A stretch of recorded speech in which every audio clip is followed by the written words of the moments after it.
Hello everybody, and welcome to the 13th video in the TypeScript Game Engine tutorial series. And in this video, we're going to start setting up loading things by file.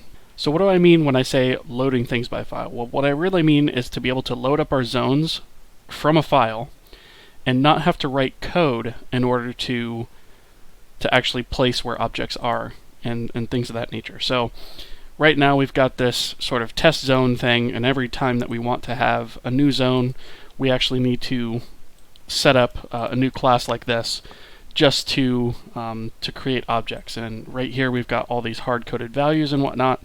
And what we really want to do is we want to eliminate this and instead be able to load up a zone from a file. So we can just basically change the contents of the file to be able to move things around, reconfigure things, change textures, etc., without having to rebuild the engine every single time.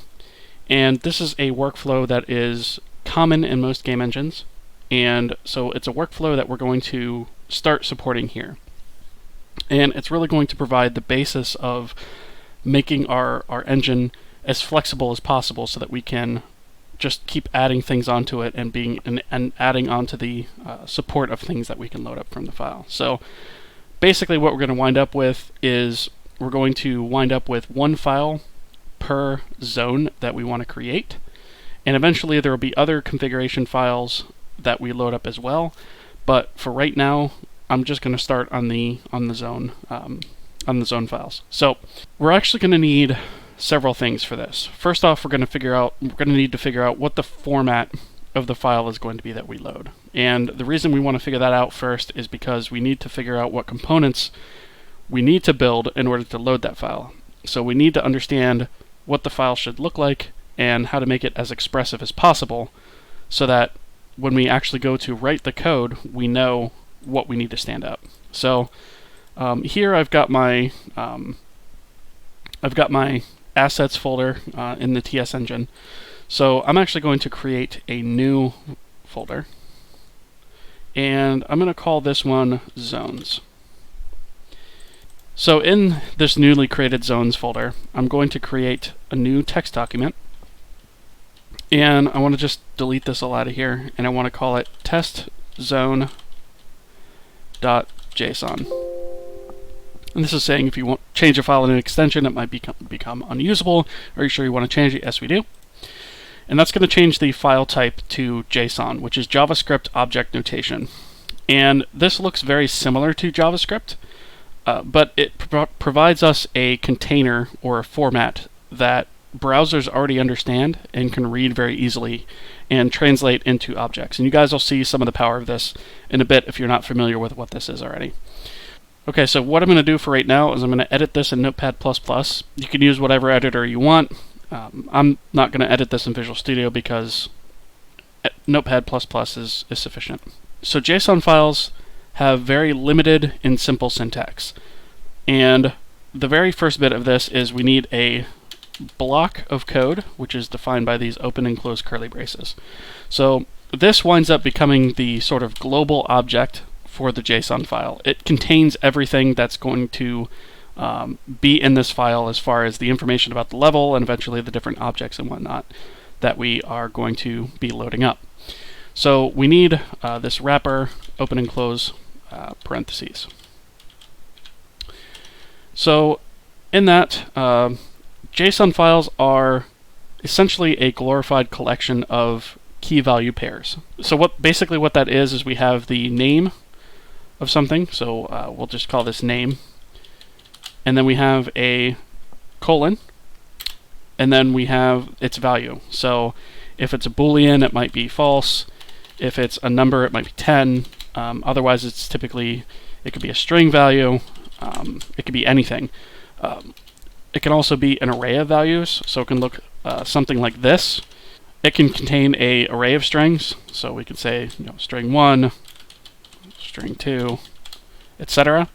It can also be an object itself that contains other keys with values. So the important bit to realize here is that the syntax is the same all the way down the document. you have a key and a value. Your value might be an object, it might be a Boolean, it might be some other type. But at the end of the day, everything within this main block of code is a key value. Now, JSON files do not support comments. A lot of JSON parsers will actually fail if you try to put a comment, a JavaScript comment in there that looks like this. This is a comment. This will actually fail in a lot of JSON parsers, so we don't want to do that. Same goes for if we do, the standard single line comment, that will also fail. Anyway, so the way that we're going to format this is we're going to have some global information at this sort of top level of this object. So we're going to have the name of the zone. So in this case, we're just going to call it test. Let's keep that one word. So it's going to be a string. So we'll have the name. We're going to have its identifier, which will be a number. In this case, I'm just going to go with 0. It's also important to note that you need a comma after every one of these key value pairs. I forgot to mention that. So there needs to be a comma here and a comma here since we're creating another field. If this is the last field, don't include a comma. Think of it like a list, just in plain English. You create commas to separate things in a sentence. It's kind of the same thing that we're doing here, only it's key value pairs that we're dealing with instead of a list of things in a sentence. The next thing that we're going to have is we are going to have a array, which is going to be named objects. Okay, and so our objects is actually an array, as I mentioned before. And objects is actually going to be an array of these objects. So to create a new object in JSON, we just create another one of these curly brace blocks here, and that's saying we have a new object. And the way that we want this to look is for each object we want to give it a name. So in this case, this will be parent object. And we're going to want to give it some form of transform. So transform will be another property. And transform itself is actually going to wind up being an object because it contains position, rotation, and scale. And so we need a way to cleanly define all those things. And so in this case, we're just going to do position. Right? And that itself is, again, an object. And it has an X property. And in this case, that is going to be 300. And it's going to have a Y property, which is also in our test code 300. And for right now, that's actually it. We're going to come back to adding the sprites here in a second. So that's the first object. We're going to create another object. So we have a comma and then another opening object like this. And again, we have name. And its name is going to be, we're going to create this one. Whoops. I've actually already messed this up. So let me backspace that. If we recall, we actually are adding this test object as a child of the parent object. So we have the parent object's definition here. So we actually need a way to add a child to this. And so underneath transform, we're actually going to create a new variable, and we're going to call this children. And this is going to be an array of objects. And then under this is where we're actually going to create our object for test object. So we're going to say name test object, if I can spell. Wrap that in quotes.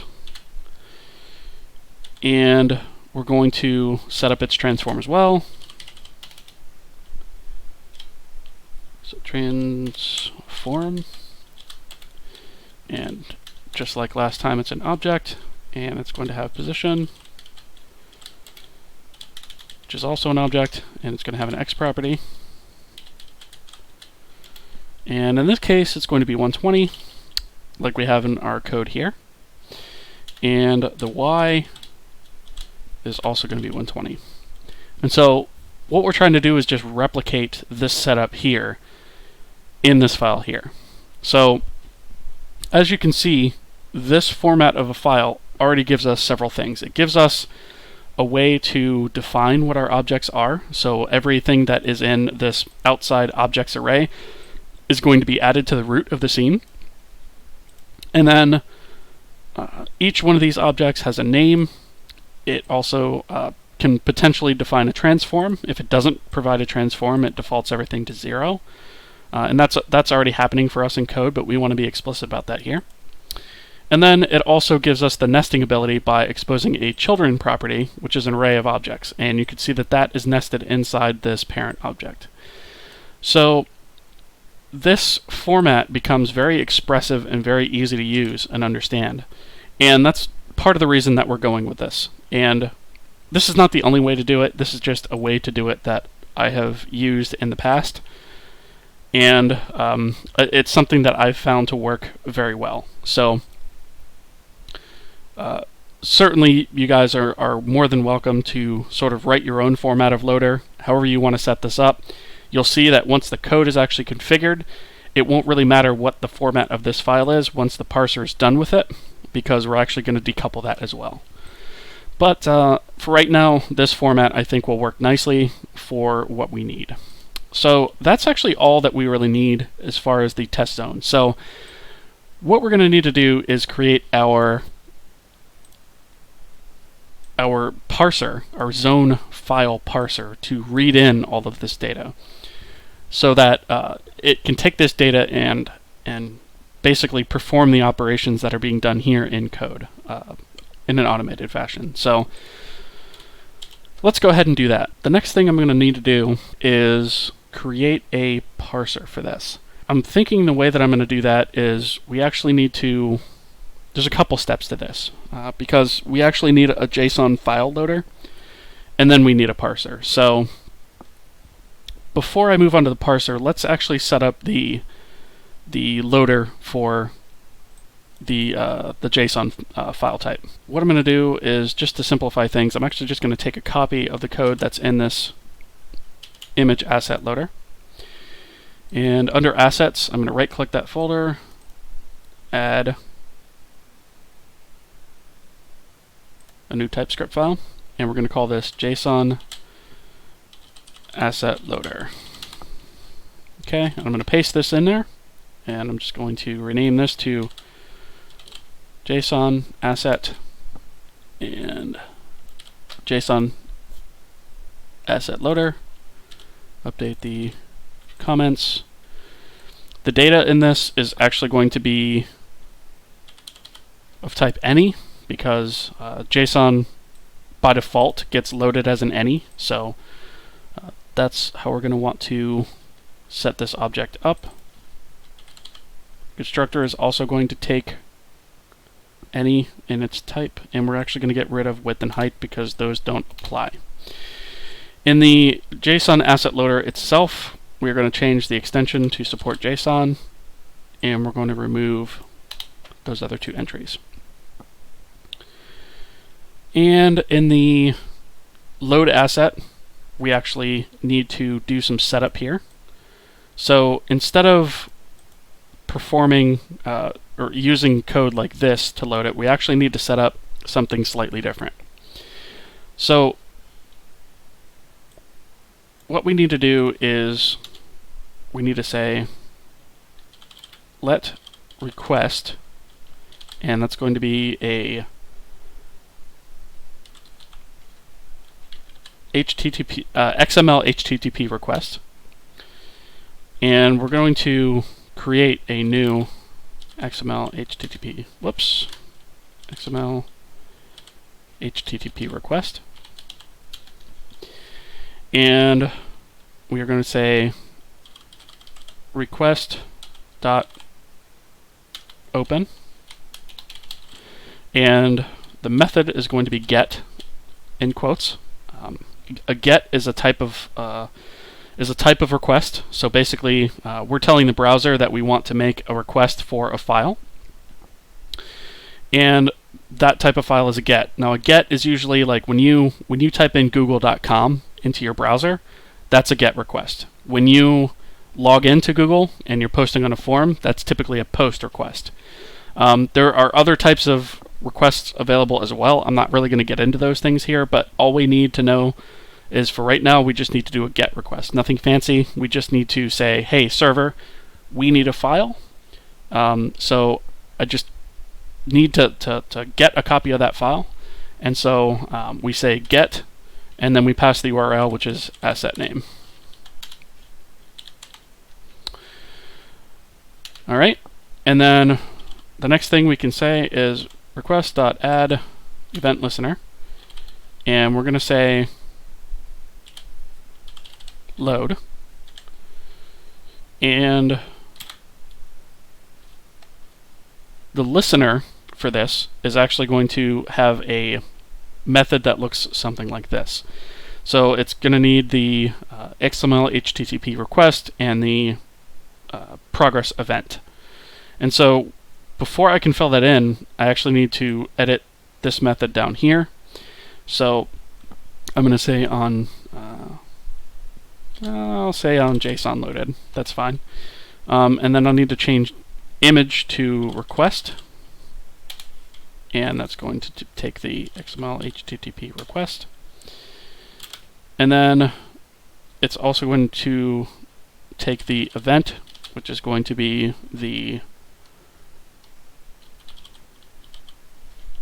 HTML progress event. I think that was all the requirements, right? No, it's progress event. Sorry about that. Why is that not?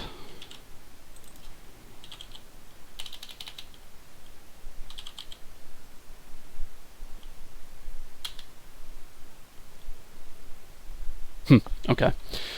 I must have typed that wrong. Okay, so it takes the progress event, right? So now we can say this dot on JSON loaded dot bind, and we can say this because we want to bind it to this instance of the loader, and then we want to pass it in the asset name, the request,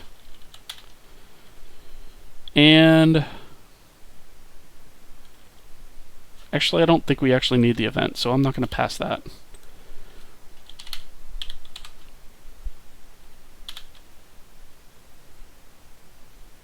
Okay, there we go. Alright, so when the load event occurs, we're going to call this.onJSONLoader, and we're going to pass the request and the asset name. So I'm actually going to just change the console log here so that we can see the request that comes in. And I'm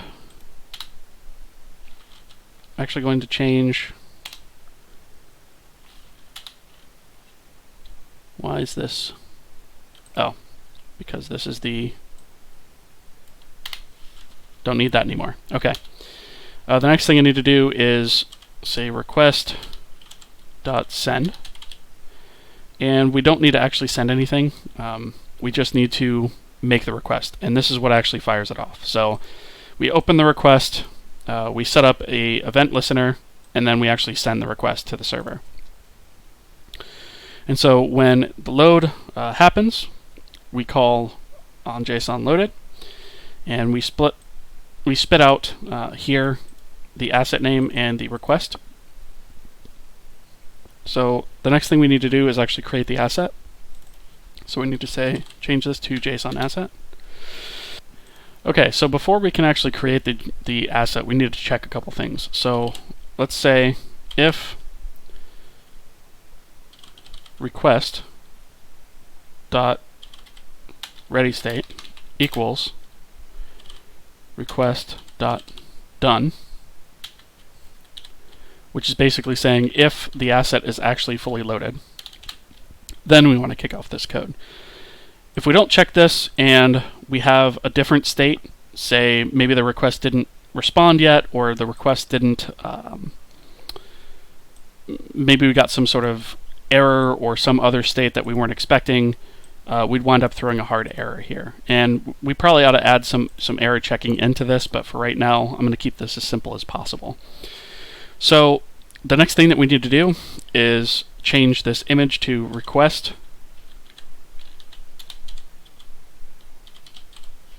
.response text. And so request response text is a string that contains the contents of the file that was returned from the server. And in this case, it's just a JSON file, so we can use response text. There are some other properties available that might be able to return, say some binary data or something like that, but we don't really need any of that for right now. So all I'm going to do is just create the new JSON asset based off of the response text. You know what? Actually, let's change this up a little bit. I want to do one more step before we actually create the JSON asset, because I don't want to pass just the response text to it. I actually want to perform the parsing, the basic JSON parsing at this point, and turn it into an object. So to do that, I'm going to say let JSON equals JSON.parse, and that is where I'm going to paste this request.response text. So I'm going to cut this and paste it here, and I'm going to take JSON and paste it there. Okay, so what we're doing here is we're just parsing the JSON into a generic object ahead of time, because we don't actually want the JSON object class to care about the content. We just want it to know that it's a JSON object and convert it to a proper JSON object as opposed to a string. So we're going to do that here, and then go ahead and pass that into the asset. Now, if the file that's returned here is an invalid JSON format, this is actually going to throw an error, and for right now, that's actually okay. If we wanted to add some advanced troubleshooting or error handling later on down the road, we can certainly add that, but I'm not going to do that for right now. We can always add that later. Okay, so the next thing that needs to happen is we need to go back to our asset manager, and we need to register the loader. So I'm just going to copy this line here and change this image asset loader to JSON asset loader.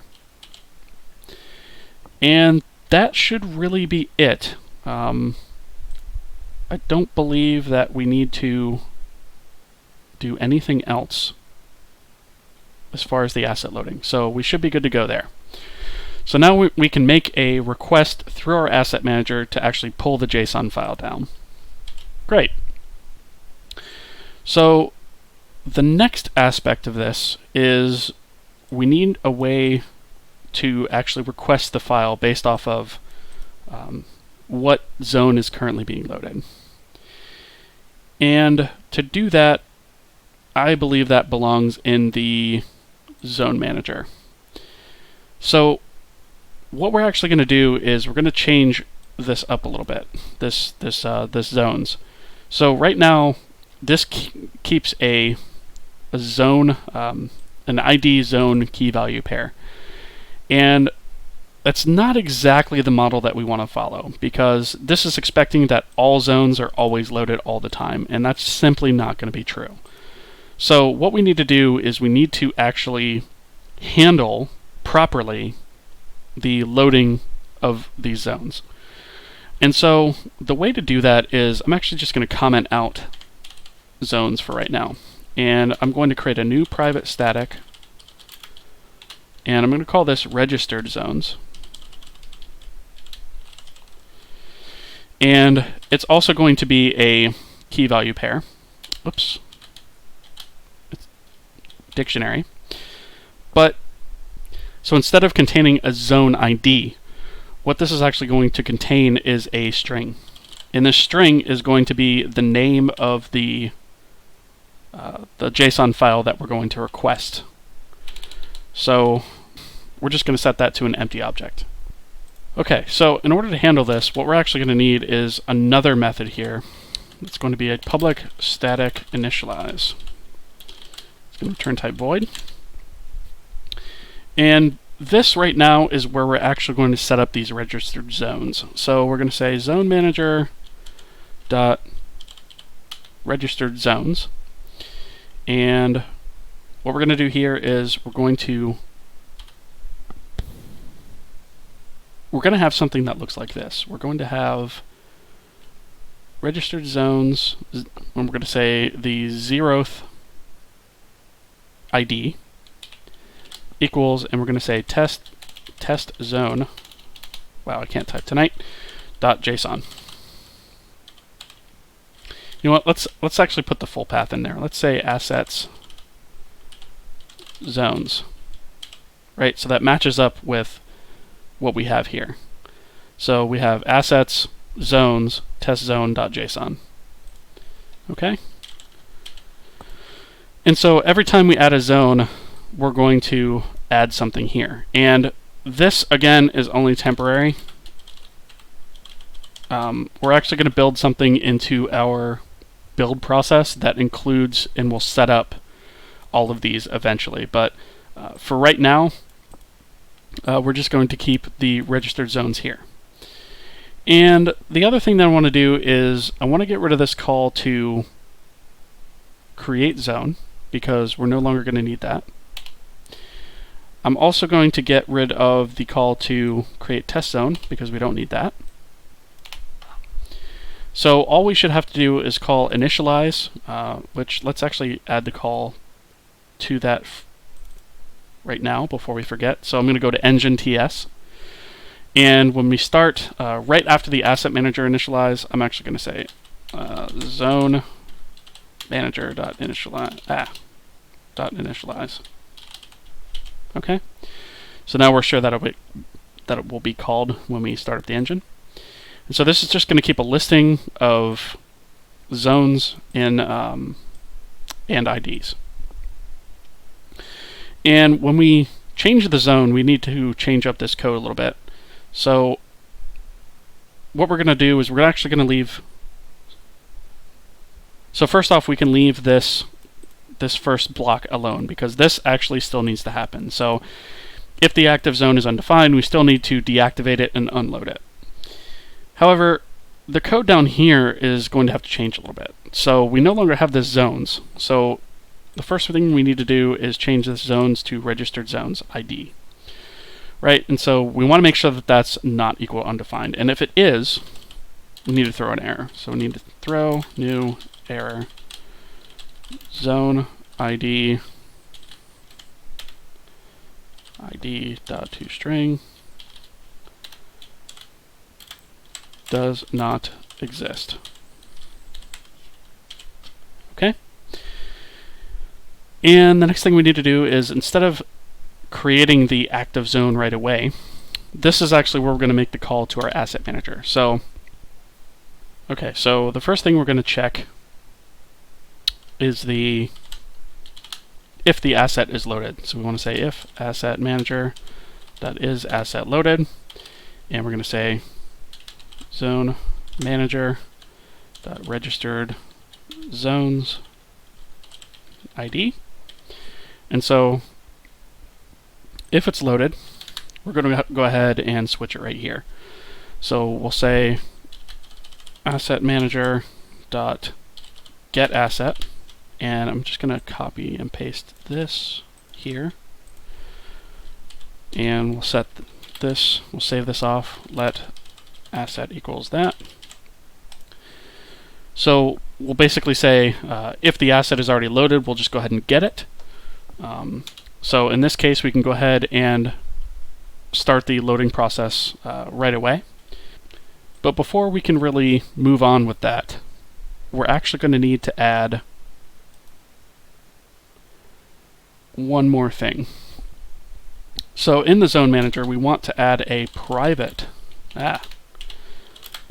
static, and we'll say load zone, and we're going to pass it the asset, which is going to be a JSON asset, and this is going to return type void. And so what this is going to do is, this is what is going to handle the actual loading of the zone from the asset. So no matter whether we already have the asset loaded or we have to wait on that, this method won't care. We can call it from both places. So to finish this code off up here, we can just simply say zone manager dot load zone, pass it asset, and be done with it. And this code is no longer actually needed. I'm going to take these two lines, cut and paste them down to load zone, and I'm actually going to take this one too. Right? Okay. Now, let's say, for example, that this doesn't happen. So, let's say, for example, we say change zone, and we haven't downloaded the asset for that particular zone yet, right? So this check is actually going to fail. Nothing has happened here. What we need to do is the asset manager will actually kick off the download of that, and when it's done downloading that, it's going to send a message out saying, hey, whoever cares about this, this asset is done loading. So we actually need to implement the iMessage handler class here. So I'm just going to press Control dot to bring up this little suggestion box, and I'm going to implement the interface. And I'm going to cut this and move it down to... That requires an instance of this, though. Okay, we're going to have to change things up a little bit, I guess. So I'm actually going to set this up. It's going to be a public method, but it can't be static, because this has to implement this iMessage handler interface. So we have all these static calls. We're not actually creating an instance of Zone Manager. So what we're actually going to have to do to handle this is we're going to have to create a private instance of this. So we're going to say private static. We're going to call this underscore inst, and it's going to be of type Zone Manager. And in initialize, we are going to say zone manager dot inst equals new zone manager, right? So we're keeping the fact that we are creating a new instance hidden within this class. So you still can't instantiate this externally. As far as everything else is concerned, this is handled, this is all a static class. So at this point, our onMessage will be sent to the instance of this class.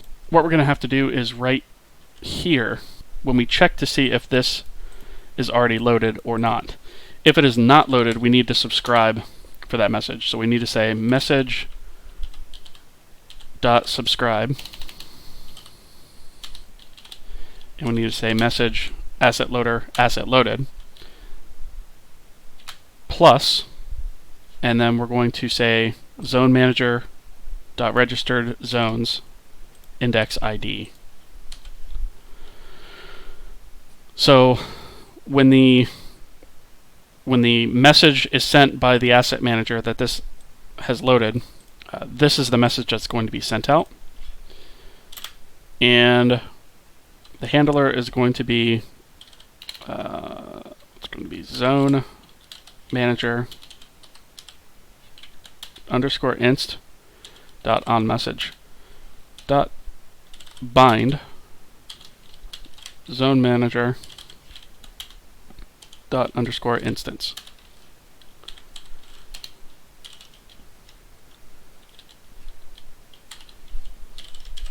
There we go. So when this happens, we're basically saying, okay, we're kicking off an asset load. So since we're having to do that, it might help to actually kick off the asset load. So asset manager dot load asset, and we're going to pass it the zone manager dot registered zones key of ID. So that's the asset that gets loaded. So we kick off the load asset, and then we subscribe to listen for when that asset is actually loaded. Although we probably ought to switch those two things around, so I'm going to cut this, paste it after here. And the reason for that is since we're running locally, we technically could have an instance where it might be loaded before we actually subscribe to the message, since it technically happens asynchronously. So we'll subscribe and listen for the message for the asset to be loaded first, and then we'll call the asset to be loaded. So down here on message, we're going to say if message.code.indexOf, and we're going to say message asset loader asset loaded.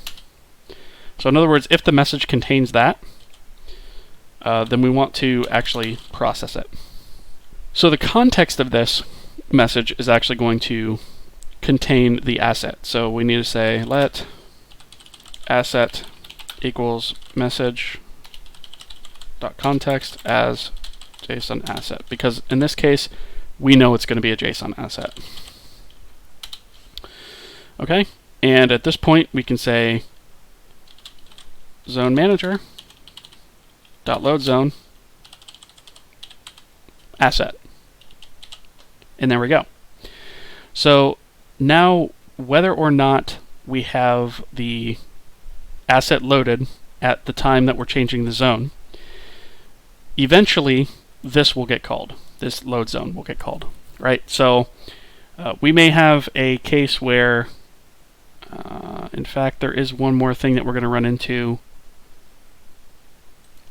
So if the active zone is not equal to undefined, right here where we're actually unloading it, we actually need to set it to back to undefined, because if we don't, this code is going to run into problems, because it's actually going to have a zone loaded, or a zone trying to be updated that isn't actually active, which we don't want to do. So when we unload the zone, we're going to set it to undefined.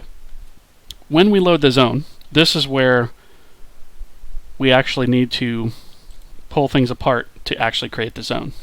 So if we go to our zone, we have an ID of type number, a name of type string, and a description of type string, which actually reminds me, we didn't add a description in our file. So just for the sake of completeness, let's go ahead and add description to our JSON file. Right, so a simple test zone for testing. Put a comma there. Okay. So now this lines up with our basic properties here. So when we create our zone, we're basically going to have to take these three properties and pass them into the constructor of the zone. So in our zone manager, before we can run any of this code, we have to extract those properties. So in order to do that, we're going to say if, actually we're going to say, let's store off the data of that first. So we're going to say zone data equals asset.data. Right, so we don't have to keep saying asset.data. Now we're going to say if zone data dot ID is, actually if it's undefined, we need to throw an error, because zone ID is going to be one of those fields that is absolutely going to be required. So we're going to say throw new error zone file format exception zone ID not present.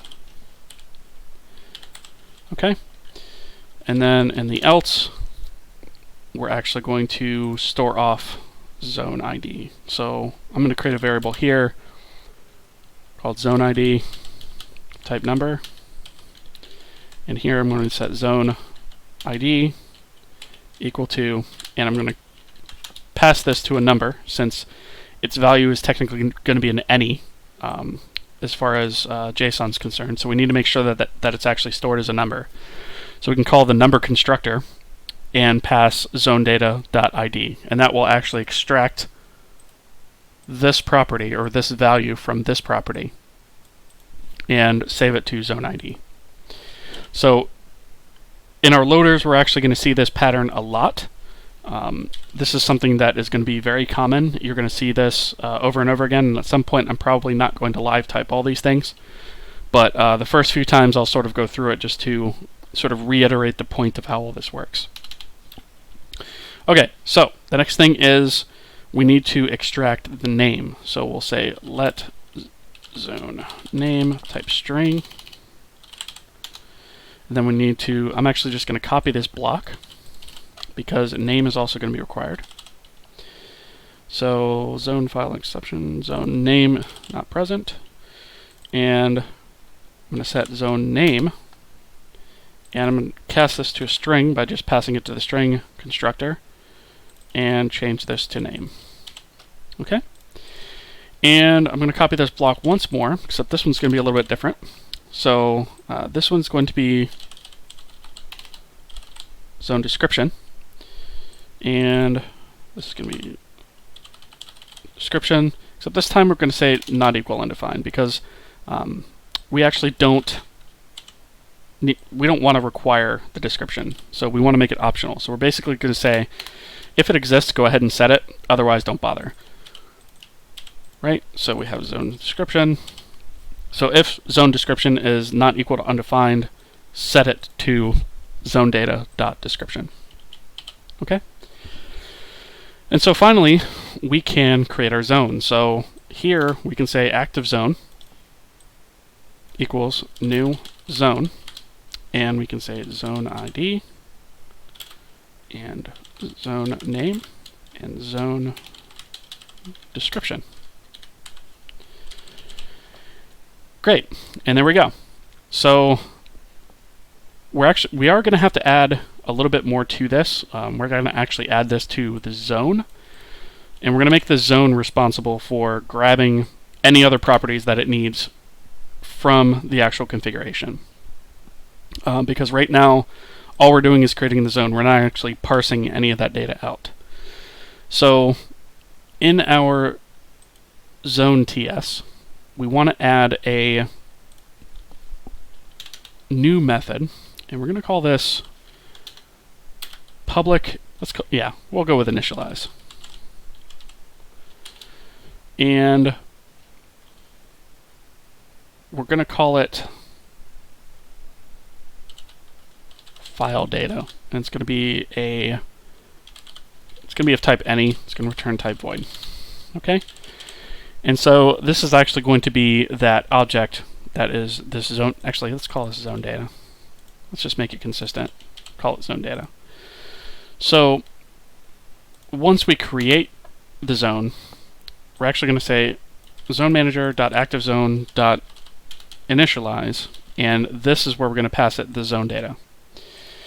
And what this is going to do is this is going to loop through all the data that is created or that is present in here. So it's going to go through all of this data and determine what it needs to extract and where.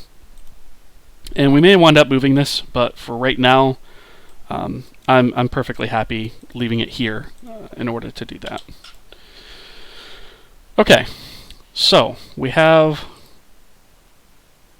I think our zone manager is actually good to go for right now. I believe we can just move on to the actual loading logic in zone.ts. So in our new initialize method, we need to take a look at what we need to extract, right? So these things have already been extracted. What we really need to get is this objects. This is what is going to create our scene, as it were. So what we need to do is we need to search for this objects. Right, so we need to say if zone data dot objects, if it's undefined, we need to throw a new error because all zones require objects. Even if it's an empty array, it should still be there. We'll just say zone initialization error objects not present. Okay. And after that, we're going to say we're actually going to loop through the objects, because remember, this is actually an array, so we want to loop through these one at a time and stand them up. So we're going to say for let O of, now we'll say let O in zone data dot objects. Okay, and we're going to say let obj equal zone data dot objects index O. Right, so that's going to give us these one at a time. So this highlighted block here one at a time. Okay, and we don't actually want to perform that sim object loading here. We want to actually make this recursive so that it knows how to loop through its children and get those too. So that's going to be difficult if we actually do it at this level. So we actually want to create a private method. Oops. And we're going to call this load sim object. And we're going to pass it a, we'll call it a data section, and it's of type any, return type void. Okay, so a data section we're actually going to define as one of these, right? So it's going to expect this format as a parameter to this load sim object. So the first thing that we're going to check is if data section dot name is not equal undefined.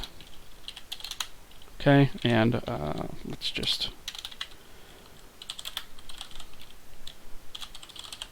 equals. We'll just create a name there, and we'll set it here equals that string data section dot name. Okay, and let's see, what other properties do we have? So we have name, transform. I'll come back to transform. Children's really the one I'm concerned about. So what we're going to do is we're going to say if data section dot children is not equal to undefined. So the way that this children works is you'll note that I created I set children for this object here, but for this inner object I didn't set children. So children is going to be an optional object as far as this file is concerned. And in fact, most properties of these objects are going to be optional. If they don't exist, it'll either use a default value or it won't look at it at all. So in this case, we're saying if children is not undefined, sorry, then that means we have an object there. So we're going to say if that is not undefined, then we also want to loop that. Very similar to how we're doing it up here. So I'm actually going to copy this block of code and I'm going to put it here. And instead of zonedata.objects, we're going to say datasection.children. So we're basically going to say in this file for each one of these objects inside children, we're going to do this logic, right? And so I'm just going to copy this over here. Okay. And I'm going to actually create the recursive code here. So I'm going to say this.load sim object. Okay? And so the way that this will work is no matter how many layers deep this is, this code will automatically load that because it searches the children of the object that it was passed, and it'll load them. And if it has any children, it'll load them, and so forth and so on. The next thing, let's go ahead and change this to sim object instead of void. So right here, we're actually going to create a new object. So we're going to say let SimObject equals new SimObject. And okay, so I don't actually have a SimObject ID, so I'm actually going to have to track that internally here in the zone. So let's just create a new private, and we'll call this global ID, type number, and we're going to default it to -1. And when we load a SimObject, we're going to say this dot global ID plus plus, and then we're going to pass this dot global ID as the SimObject ID. And so that's always going to make sure that we have a unique ID automatically as far as this zone is concerned. Okay, so the name of the object is going to be name. In the scene is going to be this dot scene underscore scene. There we go. Okay, so we're creating our sim object here. Obviously, this is going to throw an error if we don't return it. So down here, we need to say return SimObject. Whoops, SimObject. Okay. And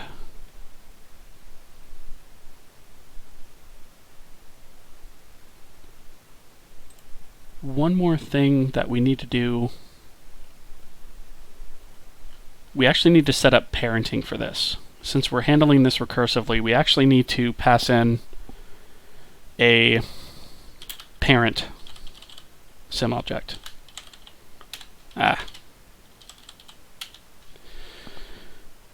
And so the purpose of that is so that we can say how we want to actually parent these things. So, for example, when we are up here at the top level and we say this dot load SimObject and we pass it object, right? It's going to return to us the SimObject that we just loaded.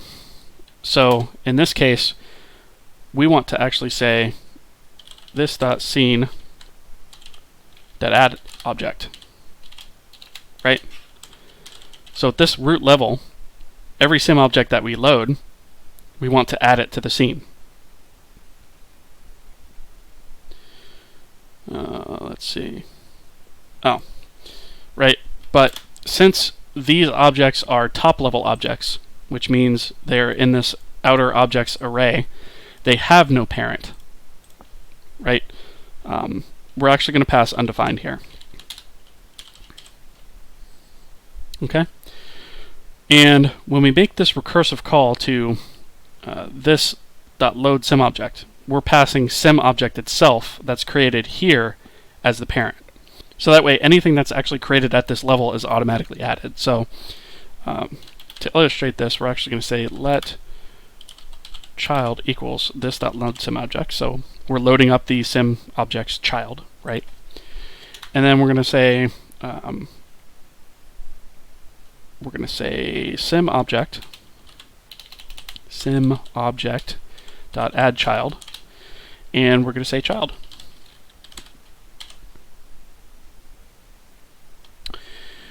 And that is automatically going to recursively create and add SimObjects and their children to the scene. And that really should be all that we need to do for right now. Let's go ahead and add, well, I was going to wait on this, but let's go ahead and just add the transform data here. So let's say if data section dot transform is not equal to undefined, let's go ahead and add it. In fact, what I'm going to do though is I'm going to add it below where the SimObject is being created, because this way we can set the transform automatically in the SimObject itself. So we can say SimObject.transform, and we need a method to actually handle this. So let's go to math transform TS, and we're actually going to have to add a couple of utility methods. We've got one that we need to add to transform, but before we can add that, we need to add another one to vector3. So in this case, what we need to do is we need a public, and we're going to call this set from JSON. And we're going to say JSON type any. You can return type void. Right, so what this is going to do is this is going to look for these values inside of this. So position is a vector3, right? So we could say x, y, z, right? Whatever. But what we're going to do is we want to handle this in such a way where we only set the properties that we actually include in this configuration. So in this case, we're going to say if JSON.x is not equal undefined, then this.x equals number JSON.x. And we're going to do the same for y. And finally the same for z.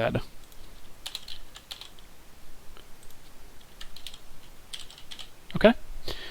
So now we can set this from a JSON object, which is great. And I'm actually going to take a copy of this set from JSON, and I'm going to go to vector2. I'm going to stick it here at the bottom and just remove the z axis. Or the z element, rather. Because it's the same exact code. It's just 2 elements instead of 3. And now in transform, I'm actually going to copy this again. In transform, at the bottom,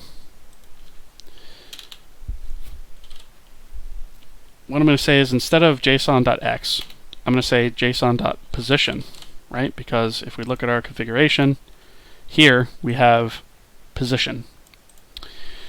And position, we're going to have, is going to be one of them. We could technically define rotation as another one. So if we were to put rotation in here, it might look something like this. Maybe we only rotate on the z-axis 180 degrees, right? There we go. Right, so we could set the rotation here. We could also set scale. So that might look something like this, right? And then we could set 5 to make it 5 times bigger in this direction and 50 times bigger in that direction. So I'm not going to set those things here, but I just kind of wanted to give an idea of how this is going to work. So here we're going to say if JSON.position is not equal to undefined, then we're going to say this.position.set from JSON, and we're going to say JSON.position, and we're just going to pass that directly, right? And so we can get rid of these, and I'm just going to paste this twice, and I'm going to do the same thing for rotation, and the same thing for scale. Okay? And that makes it real easy to stand up a transform from this this JSON file. So in our zone, we can now say simObject.transform.set from JSON and simply pass that. Okay, so where we're at now is we have this initialization that is called. So when we call load zone, we call initialize here, it's going to parse that file, that JSON file, into a zone and load up everything that it needs to load up and bring those objects into the scene. Looks like I messed something up in load SimObject though. Why is that not being defined? Oh, okay. This doesn't actually need to return anything, I don't think. You know what, let's do this a little bit differently. So up here, instead of this scene add object,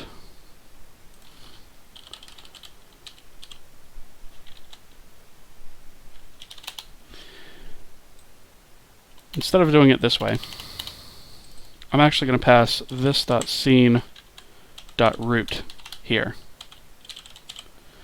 as the parent.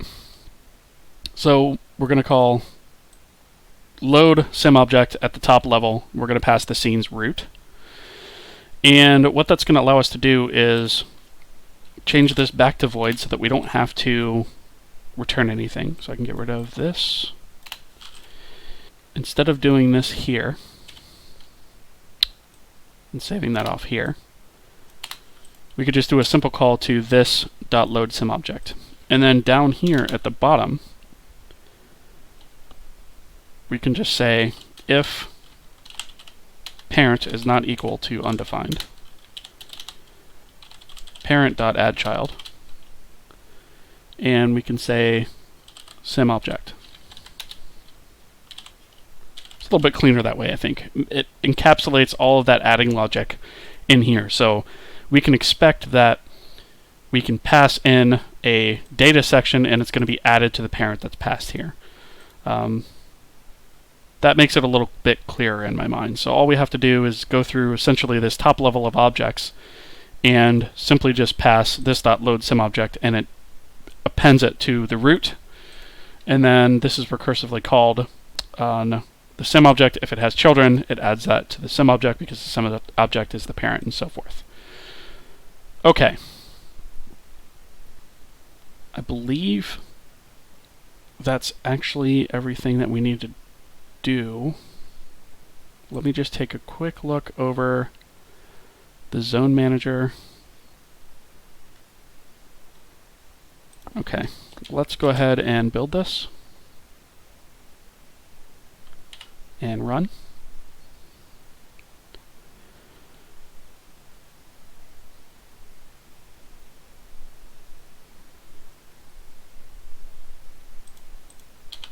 Okay.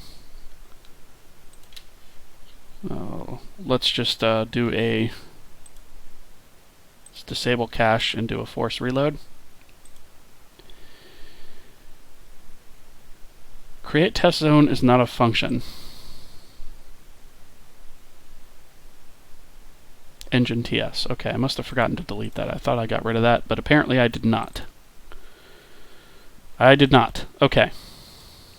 So instead of load test zone, actually we don't need that at all anymore. We should just be able to say change zone and then pass 0 since we know 0 is going to be our ID. We'll probably want to change this later. This to be read from a game configuration later. We'll probably want to change that to be read from some global configuration later as to what is the first zone that should be loaded, but for now we're just going to default it to 0. So let's build that and run. And let's just refresh. Syntax error. Unexpected token close brace in JSON at position 213. Okay. What did I miss?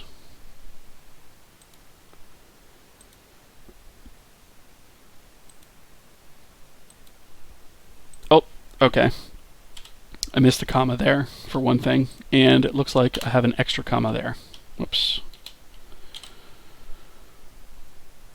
I think other than that, I should be good to go, though. So, this is one of the benefits, by the way, of having your data in a file like this, is I could just change the file here and force reload it. and I get a new copy of the file. So if we take a look here, our JSON loader is loading. If we look at our request, we see here the response text, which contains our actual JSON file. So it looks like all of that worked. The message got posted that it was loaded. Node handler on message is not a function. So it looks like, for some reason,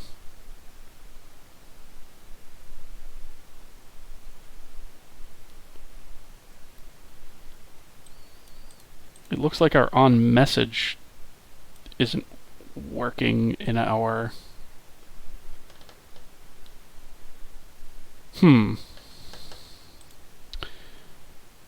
That's very odd indeed. Okay, let's take a look and see what that could be. It looks like an on message isn't being recognized as existing for some reason.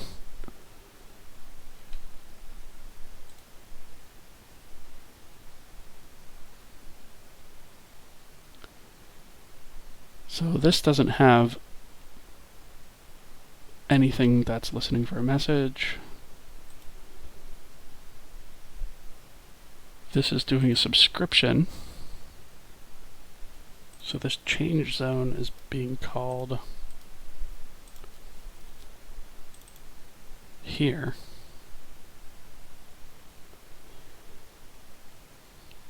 Zone manager initialize is creating the subscription. No. Zone manager initialize is creating the instance, sending the zone. Later we call this change zone. If the asset's not loaded, we subscribe for this message.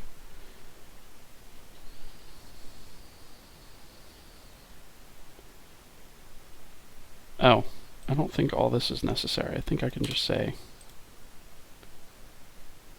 I think that's the issue. I didn't need to bind it. I think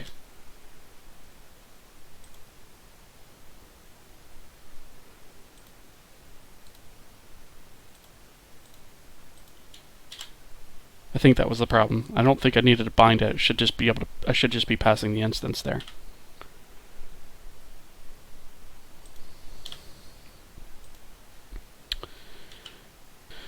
Alright, and there we are. So you will note that we don't actually have anything on the screen yet. And that is because we haven't actually loaded the components. But this video has gone on quite long, so I'm actually going to split this into a second part and a second video to show you how to actually load up the components, because there is some additional work that needs to be done to support that. So stay tuned for the next video, where I will be showing how to include the loading of components. So I hope you guys enjoyed this. I hope you learned.